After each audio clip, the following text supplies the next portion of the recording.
Assalamualaikum warahmatullahi wabarakatuh. Kami dari kelompok 3 dari mata kuliah manajemen kepemimpinan. Di sini bahas mengenai kepemimpinan efektif.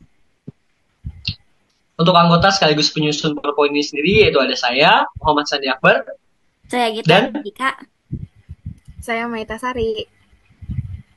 baik di sini kami akan menjelaskan beberapa unsur yaitu yang mengenai definisi, model, ciri-ciri, dan juga kompetensi pemimpin yang efektif. Definisi kepemimpinan efektif. Kepemimpinan efektif terjadi jika tindakan pemimpin menghasilkan perubahan nyata pada kinerja kelompok, kesejahteraan anggota, dan kemampuan organisasi untuk beradaptasi dengan lingkungannya. Itu adalah menurut Garly Yuk pada tahun 2013.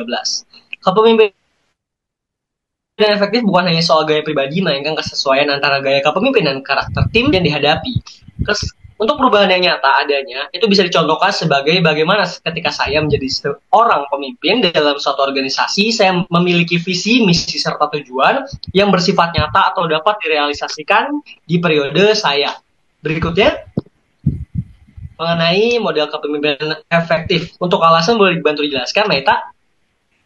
Oke, alasan atau motif itu tuh yang pertama adanya dorongan, energi, inisiatif, dan ambisi untuk mencapai sesuatu.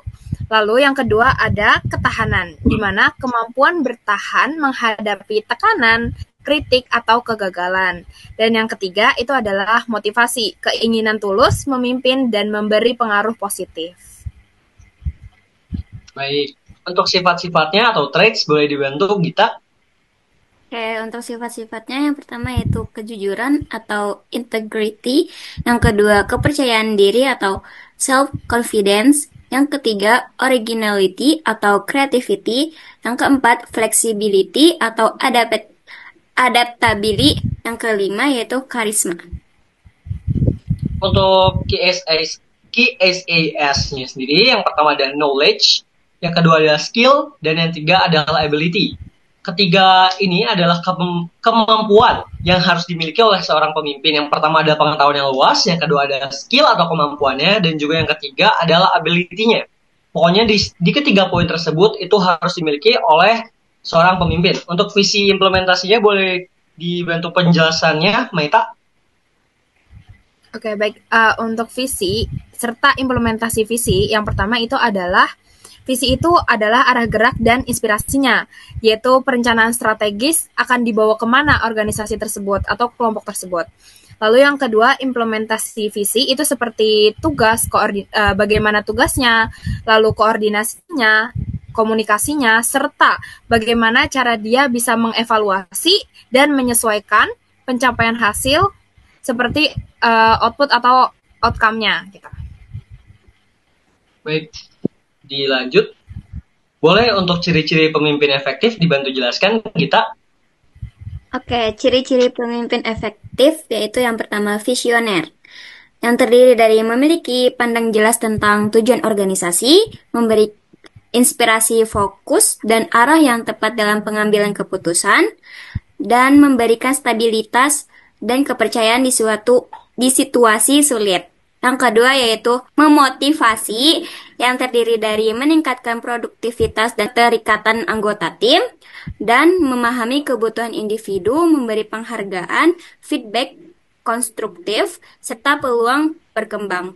Yang ketiga yaitu memiliki cara mencapai tujuan, yang terdiri dari mampu menjabarkan strategi, membagi tugas secara jelas, dan memprioritaskan pekerjaan, dan mengantisipasi resiko dan kendala, mengambil tindakan tepat demi keberhasilan bersama. Next.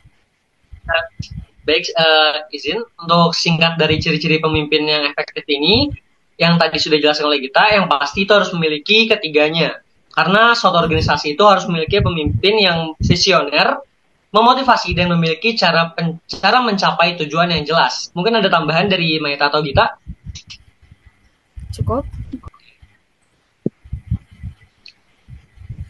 Berikutnya, yaitu adalah memiliki empati yang terdiri dari memahami perasaan dan pandangan anggota tim, membangun hubungan yang baik, mengetahui kebutuhan tim, mendukung tujuan bersama, meningkatkan kepercayaan, motivasi, dan kinerja tim. Berikutnya ada kreatif, Yang pertama, menciptakan solusi inovatif untuk mengatasi tantangan. Yang kedua, membawa tim atau organisasi menuju arah yang lebih baik dan progresif. Yang ketiga, memahami keunikan tim, mengenali kekuatan, kelemahan, dan peran setiap anggotanya masing-masing. Dan yang berikutnya, mengkoordinasikan supaya agar tujuan tercapai secara efektif dan juga demokratis. Yang terakhir, atau introspektif, mengevaluasi diri, memahami kelebihan dan kekurangan, serta dampaknya pada orang lain, dan juga memperbaiki kualitas kepemimpinan dan memberi pengarahan yang lebih baik. Baik, boleh dibantu, Meta? Oke, untuk kompetensi kepemimpinan efektif, itu yang pertama ada prestasi dan perilaku yang proaktif, di mana ini tuh inisiatif lebih dari yang diharapkan, lalu mencari solusi yang baru. Untuk yang kedua, itu ada pelayanan dan kesadaran sosial, yaitu diperlukannya empati, peduli kesejahteraan orang lain, dan memberikan pelayanan yang terbaik. Lalu yang ketiga ada kemampuan mempengaruhi orang lain. Ini tuh penting banget ya, yaitu seperti meyakini, menggerakkan, dan membangun konteks untuk memotivasi untuk mencapai tujuan bersama. Lalu yang keempat ada kemampuan manajerial, di mana mengelola orang, memimpin tim, mengembangkan potensi, dan membangun tim secara efektif dan efisien.